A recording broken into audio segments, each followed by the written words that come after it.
Hi everybody, I was watching Paul Danner the other night there, in his last video on his premium channel. He was watching a crank and cam sensor, or was it? It was one or the other. Anyway, he had it on the lab scope function, and it got me thinking. I've got an older machine. I've still got a Snap-on Verus, but I thought about maybe in that situation it would have been better to have used the graphing multimeter, because I had a read through it. So it says it creates a histogram. There you go. Histogram. Verus has many unique Verus has many unique operations. You can use the graphing digital multimeter function to plot your reading as a histograph. It can condense readings taken over a long period and display them plotted on a chart showing minimum and maximum readings. The Verus will show any signal glitches as an out of place spike. For example, a 5-second screen, each minimum maximum column represents 61 milliseconds worth of data. And then this is a bit that caught my eye. Watching a meter constantly to inspect for sensor glitches is now outdated and not needed. So everybody out there probably know better than me. So is this the way forward when you're rather than watching the lab scope in the Verus, or indeed any oscilloscope, that you'd be better to plot it? So I done that with the crank and cam signal, so I'll let you see that. So there's the top one is the crank signal, and the bottom one is the cam signal. I'll show you in a minute. But so what we have here starting, so it starts blank, and then this is the engine cranking over, and once it gets, well, there's a delay, and then you see the cam sensors kicking in.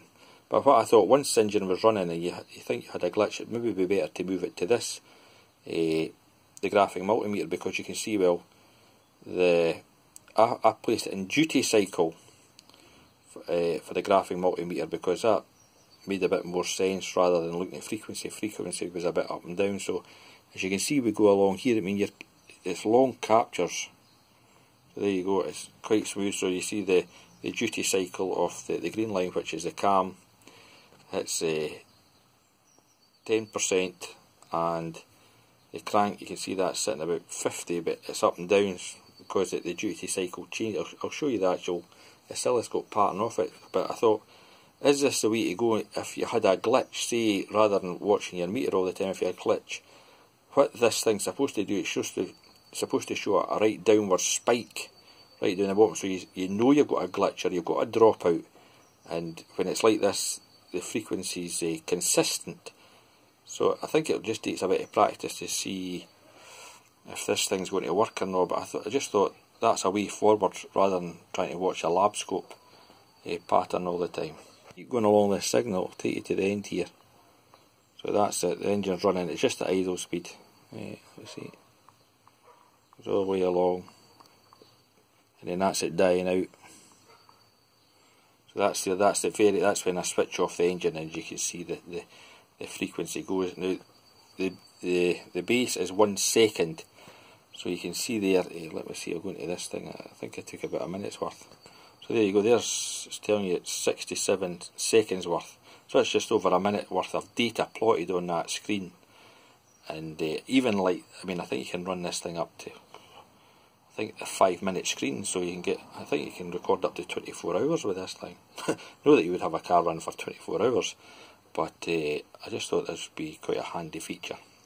Anyway, if anybody wants to chime in or has any better ideas, or my idea's rubbish, you can tell me. No more. Cheers, bye bye.